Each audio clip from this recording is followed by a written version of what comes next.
Hello!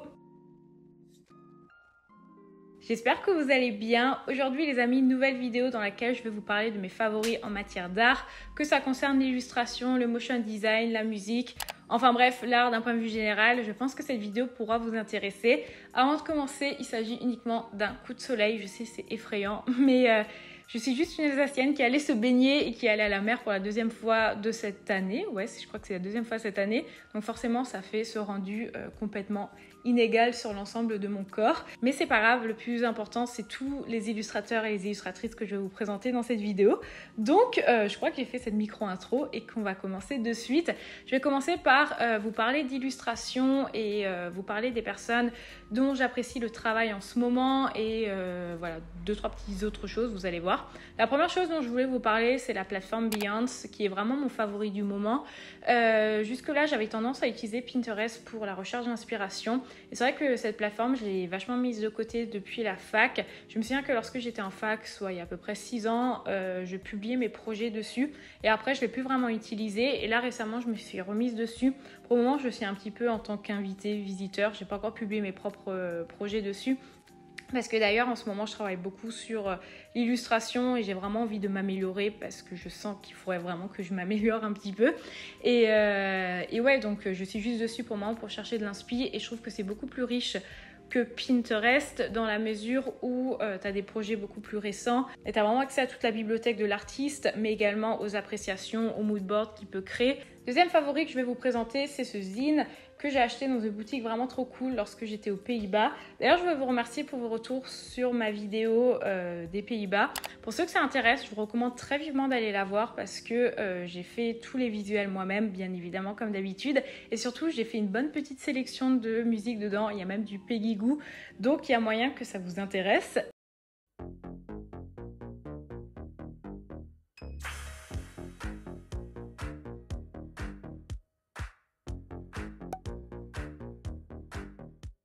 Ouais, lorsqu'on était aux Pays-Bas, on est notamment passé par Rotterdam et là-bas, il y a une boutique qui est tenue par une jeune femme. Ouais, il me semble qu'elle est seule à tenir la boutique où il y a énormément de publications indépendantes et vous pouvez vraiment trouver des magazines, des livres, des zines, des cartes. Enfin bref, c'était vraiment un gros coup de cœur cet endroit. Et donc là-bas, j'ai acheté cette publication dont je ne comprends malheureusement pas le texte, mais au niveau de la mise en page, je trouve que c'est hyper intéressant et surtout, il me semble que c'est de l'impression en riso.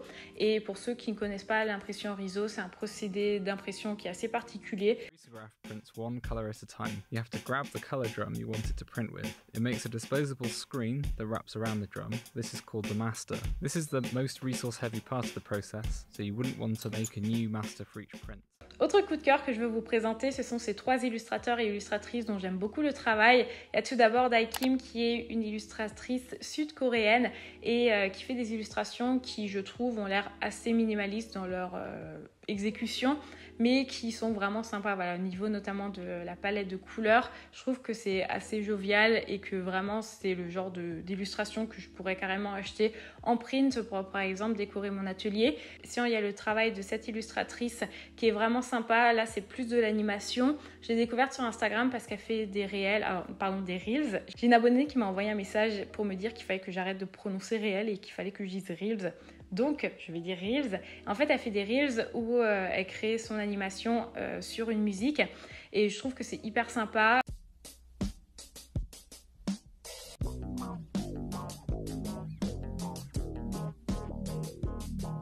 Et enfin, il y a le travail de cet illustrateur qui est sud-américain, je ne sais plus exactement de quel pays il vient. Et pour le coup, lui, il travaille plus avec des formes abstraites. Et ce que je trouve intéressant, c'est qu'il fait vraiment vivre en fait ces formes. C'est pas uniquement des aplats sur un fond, c'est plutôt des formes qui vont interagir les unes avec les autres afin, par exemple, de former un sujet comme là, par exemple, la chaussure. Je trouve que c'est vraiment intéressant. Un autre favori que je veux vous présenter, je ne sais pas si vous le voyez, c'est ce pull ici que j'ai acheté chez Lazy Oaf. Enfin, vraiment ce pull, j'ai attendu tellement longtemps pour pouvoir l'acheter. Je sais pas si vous me suivez, vous savez, je suis plus du tout dans cette démarche de surconsommer. Et d'ailleurs, j'essaye au maximum de ne plus acheter des vêtements neufs. Mais je m'octroie parfois des plaisirs si vraiment j'ai un gros coup de cœur. Parce que la plupart du temps, mes vêtements, je vais les garder au minimum 4-5 ans. Donc je me dis, voilà, si j'achète vraiment une pièce qui est vraiment très belle et que je la garde pendant plusieurs années. En soi, c'est pas grave tant que je surconsomme pas. Et là, ce pull, je l'avais repéré depuis super longtemps. Il était sold out pendant des mois et des mois. Et ils l'ont remis sur la boutique et j'ai de suite foncé pour l'acheter. J'ai eu des frais de douane à hauteur de 28 € quand même. C'est à savoir parce que c'est pas un site qui est basé en France et ils sont basés en Angleterre. Donc ça a été un petit budget quand même. Il m'a coûté très cher le pull. Je sais plus exactement pour combien j'en ai eu, mais il me semble que j'en ai eu pour 130 €, un truc du genre. La qualité, elle n'est pas transcendante, très honnêtement. Et surtout, j'ai pris la mauvaise taille parce que le S était déjà sold out, je crois, au bout de 24 heures. Donc j'ai pris un M, il est beaucoup trop grand. Mais bon, ça fait quasiment un an que j'attends, que je voulais me l'acheter. Donc c'est pas grave. Je suis hyper contente. Et d'ailleurs, l'artiste qui l'a designé, j'aime trop le travail qu'elle fait. Je la suis aussi sur Instagram si jamais ça vous intéresse. Une autre personne que j'ai du coup découvert grâce à Lazy Off. D'ailleurs, je vous en avais déjà parlé, je crois, dans une de mes autres vidéos favoris, il me semble l'année dernière. Mais vraiment, ils ont leur site où tu peux acheter les fringues et à côté, ils ont un blog où souvent ils font des interviews avec des artistes. Et je trouve qu'ils mettent quand même énormément en avant les artistes. Ça peut être intéressant pour vous à voir. Et du coup, ça m'a permis de découvrir une autre collab qu'ils avaient fait avec Charlotte May. Donc je connaissais pas du tout le travail et c'est une artiste pour le coup qui a collaboré avec vraiment plein de marques, notamment Bombay Saphir, donc vraiment trop cool. I'm Charlotte May and I'm going to be teaching you how to use wax pastels.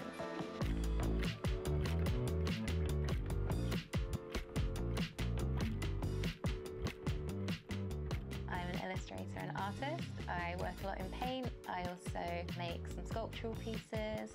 Un autre favori, je me suis exprès levée pour aller le chercher. C'est cette chose ici qui est un iPad Pro de 2020. J'ai enfin changé et opté pour l'iPad Pro. Pour le moment, il n'y a littéralement rien dessus. J'ai juste mon fond d'écran Procreate. Il n'y a même pas de coque ou quoi que ce soit. Vous savez que j'ai travaillé avec un iPad Pro de 2017 pendant 3 ans. Il fonctionnait très bien. Malheureusement, sur la fin, j'ai eu des petits soucis, notamment avec Procreate. Et j'ai plus réussi à faire des mises à jour depuis un an, il me semble. Donc, je me suis dit que c'était intéressant quand même de changer parce que finalement, ça m'avait bloqué. Et sachant que c'est mon outil de travail. Et j'ai un petit coup de cœur pour ce brush que j'aime bien utiliser en ce moment sur Procreate et qui est assez sympa si jamais vous ne le connaissez pas.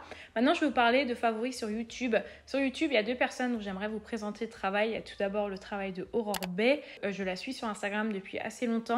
Et en fait, elle fait des vidéos dans lesquelles elle donne énormément de ressources et énormément de conseils si vous souhaitez vous lancer en tant qu'illustrateur. Elle est vraiment pleine de ressources, elle est vraiment dans cette démarche de partager. Donc, je vous invite vraiment à aller voir ce qu'elle fait. Elle a fait par exemple une vidéo où elle teste la plateforme Society6 sur laquelle elle a sa boutique en ligne.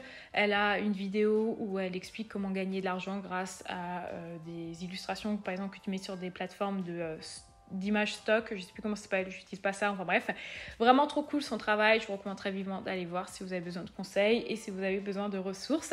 Deuxième personne que j'ai envie de vous présenter, c'est Justin Buisson, qui est lui un motion designer et un graphiste, il me semble. Ouais, je l'avais découvert grâce à une vidéo dans laquelle il parle de tarifs et de tarification plutôt d'un point de vue général pour le motion design. Salut, je vais créer une marque de vêtements et j'aurai besoin d'une vidéo en motion design pour marquer le lancement. Quels sont tes tarifs ?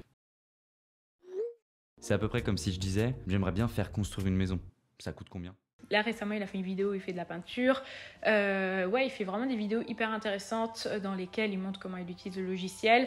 Et puis, le montage est hyper dynamique. Il y a toujours des très bons choix de typos. Puis ensuite, ce sera l'étape Posca qui sera super importante. J'ai hâte. C'est bientôt fini là. C'est Et bientôt il est fini. 15h. T'es mal à l'heure des étincelles. On lira jamais que c'est Au niveau de la musique maintenant, je vais bien évidemment vous partager après une playlist de sons que j'ai bien aimés au cours du mois d'août. Mais gros favori évidemment du mois d'août, c'est Peggy Gou qui a sorti son single I Go.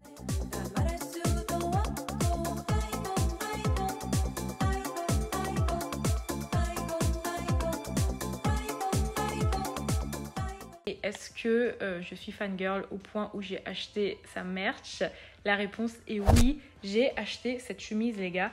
Elle est incroyable, elle est juste incroyable. C'est la première fois que je dépense de l'argent pour un artiste. J'ai jamais fait ça, mais j'ai vu la chemise, je me suis dit, il faut que je l'achète, elle est trop belle. Je sais pas si vous me suivez, vous savez, je suis plus du tout dans ces démarches de surconsommer et d'ailleurs j'essaye au maximum de ne plus acheter des vêtements neufs. D'ailleurs si vous connaissez pas l'artiste qui bosse avec elle, je vous recommande d'aller voir son travail parce que c'est vraiment trop sympa ce qu'il fait. Et sinon au niveau de la musique, j'ai enfin mon Spotify qui est ouvert à tout le monde, c'est Ectomorph. Il y a 2 playlists dessus, il y a la playlist Aurore avec des sons un peu plus chill, c'est genre un peu plus du rock indie je pense. Je m'y connais pas en style de musique. Et sinon il y a la playlist Renaissance avec des sons qui bougent un petit peu plus, mais ça reste vraiment très soft parce que je suis pas quelqu'un qui écoute de la techno chez moi. Genre moi vraiment je pense que j'ai une tolérance à la techno entre 22h et 7h du matin en teuf, et quand je retourne chez moi j'écoute que des trucs tranquilles comme de la house. Et oui, il y a des sons commerciaux comme du Fisher parce que moi j'aime Fisher. Et du coup petite sélection des sons que j'ai aimés au mois d'août, c'est parti.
Cosa fantastica, la telefonata, sono innamorata, malata per te,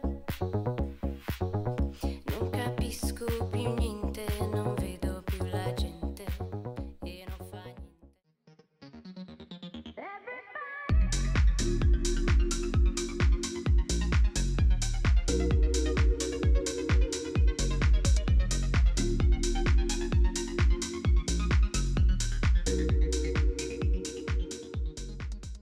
Et voilà, je pense que je vous ai présenté tous mes favoris du mois d'août en matière d'art. Je sais que d'habitude, je vous parle aussi de films et de séries et de motion design. Mais le truc, c'est que j'ai pas grand chose à vous présenter. Au niveau du motion design, j'ai pas eu de coup de cœur pour quoi que ce soit en ce moment. Je vous recommande d'aller voir cette playlist sur Vimeo qui est vraiment ultra cool. Je vous en ai déjà parlé d'ailleurs dans ma vidéo sur comment monter mes vidéos. Enfin, dans la vidéo dans laquelle je vous explique comment je crée mes vidéos pour YouTube. Il y a cette playlist du coup qui regroupe beaucoup de motion design, c'est assez sympa pour trouver de l'inspi. Et au niveau des films et des séries, j'ai regardé plein de trucs mais rien qui m'a transcendé. Et vu que c'est pas un bilan culturel, je vais pas vous faire une liste de tous les trucs que j'ai regardés. Voilà, j'ai rien à vous présenter, désolée, donc on va s'arrêter là. Mais je pense que vous avez déjà plein de visuels et plein de choses pour vous inspirer. Si vous êtes resté jusqu'ici, merci beaucoup. N'hésitez pas à mettre un pouce en l'air parce que bien évidemment cette vidéo est démonétisée. Donc voilà, c'est un peu une façon pour moi quand même de soutenir mon travail. Si vraiment vous aimez mon travail, n'hésitez pas à me le dire, n'hésitez pas à m'en faire part en commentaire, à vous abonner, ça me fait toujours plaisir. En ce moment, j'ai des vagues de désabonnements qui me remettent beaucoup en question, mais en même temps, c'est bien parce que ça me prouve que mon travail mérite réflexion et mérite amélioration. Donc en ce moment, je travaille vraiment dans le but d'améliorer mes illustrations, dans le but d'être meilleure dans mon exécution. Mais c'est pas simple quand tu as 1000 personnes qui se désabonnent tous les mois de ton Insta, c'est pas simple. Donc si vraiment vous aimez ce que je fais, n'hésitez pas à me le dire, sachez que ça me touche quand même. Dans tous les cas, je vais essayer de revenir sur YouTube là pour l'année, je vais essayer de faire une vidéo par semaine tous les mercredis. Donc si c'est un truc qui vous intéresse, restez ici et on se dit à très bientôt. N'hésitez pas à partager vos favoris en commentaire, surtout la musique. Si vous voyez que vous écoutez un peu les mêmes sons que moi, n'hésitez surtout pas à m'en faire part. Je suis toujours preneuse pour découvrir des nouveaux artistes et on se dit à très vite. Bye!